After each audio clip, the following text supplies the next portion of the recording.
যে চক্রান্ত ষড়যন্ত্র এখনো কমছে না। পার্শ্ববর্তী দেশ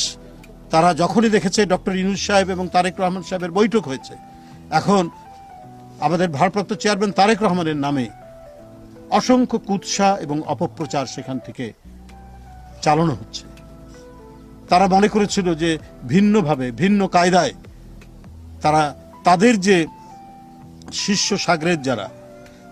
বাংলাদেশের যে রাজনৈতিক দলটি 16 বছর মানুষের উপর নিপীড়ন করেছে,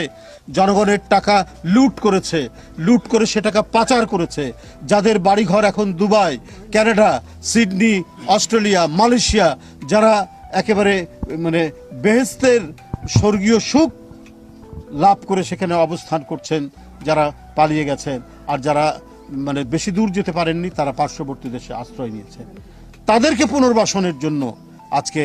মানে ভারতীয় নীতি নির্ধারকরা তারা নানা প্রচেষ্টা চালাচ্ছে।